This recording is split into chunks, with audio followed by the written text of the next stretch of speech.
During my time in Portland, Oregon, at the bedside of Hieromonk Andrew, the 96-year-old dear friend of mine, I had ample time to think about my own repose. Although he was 96 and therefore exactly 20 years older than I, at 76, I've really been forced to think about eternity, more so probably than I ever have before. One of the things that really has impacted me as a monk is how I feel like I have utterly failed in my monastic vocation. When I look at people like Hieromonk Andrew, who was recently tonsured by his Archbishop Benjamin, and yet he was such a giant of an ascetic, even when I first met him and he still had his wife with him before she reposed. I now have heard that my dear friend and brother, Archimandrite Seraphim of Holy Cross Monastery, has been seriously ill and hospitalized. He and I are about the same age. So I'm at that age when it seems that all of my friends are either dead or dying. I shouldn't say all of my friends, because I have a lot of friends who are young men who come to this monastery frequently.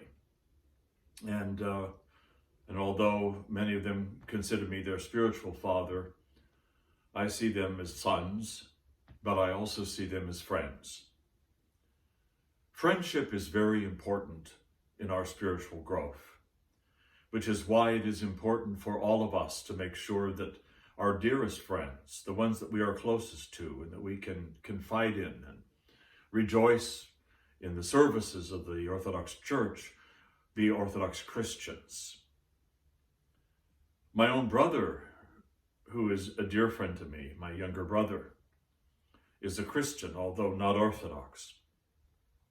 But we have this bond, not only in the way we were raised by loving parents, but also in the fact that we both love photography and we love the great outdoors. We often share photos back and forth. I usually try to outdo him, and often he outdoes me in the quality of the photographs. But I love my brother, Dwayne, and I feel close to him. I have had friends over the years that have even called themselves atheists, although I think that no one really is an atheist. I think that would be pretty much impossible. But even those people I've cared a lot about. So I'm not saying that we abandon people who are not committed Christians, but I am saying that if we want to make spiritual progress, we need the support of other Christians. And as Orthodox Christians, we know that we are attending the Divine Liturgy on a weekly basis, not on our own, but with a multitude of other believers. And not just those who are gathered around the holy place in our temples, but believers who have gone on before us, in other words, the heavenly hosts. The Orthodox Church has always taught that when we enter into the Divine Liturgy, we enter into a place where there's neither time nor space, and into the heavenly realm. And we are participating in that heavenly banquet that awaits all of us upon our death. The importance of fellow Christians as members of the body of Christ to our salvation is enormous. What it really means is that as Christians, we are called to care as much about our friends and our relatives and their salvation as we care about our own, because salvation is a corporate effort. It's not about me out there alone, it's about us. And that's why I need the support of other Christians and other friends who are Christians. I particularly feel blessed because I am in a community of monks. I feel loved by my brothers. I feel supported by them. And during times of my own health issues around my heart, it has been a particularly comforting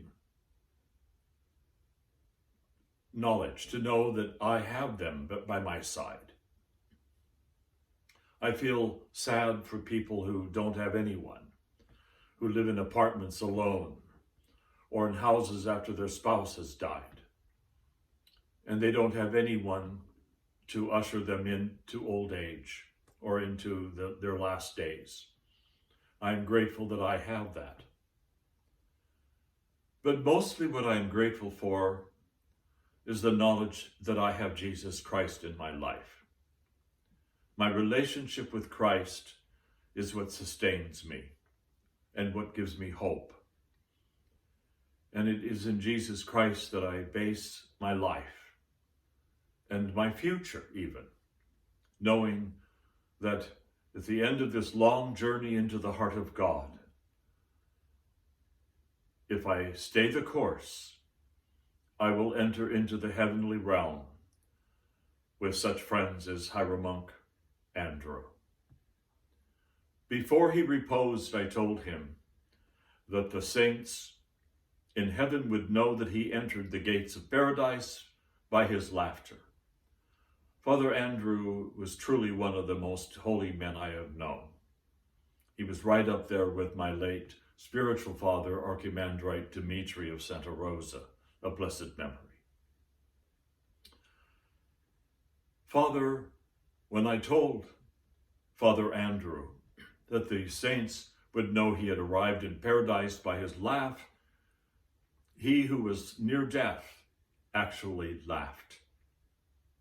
That infectious laugh that brought so much joy to those who had the privilege of being around him.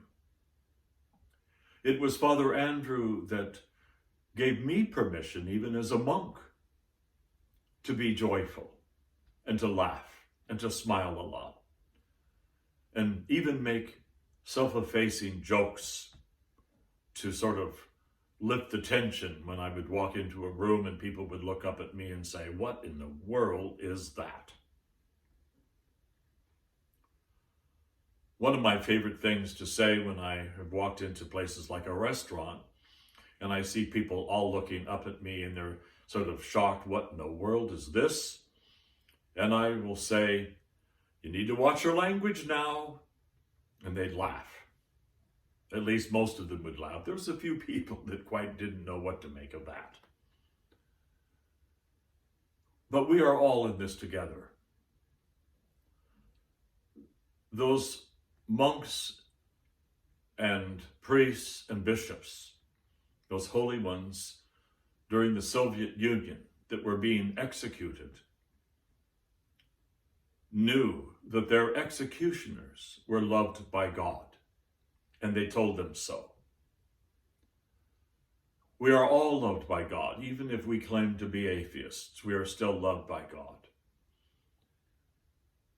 All we need to do is to surrender self-will and the ego and ask God to come into our lives.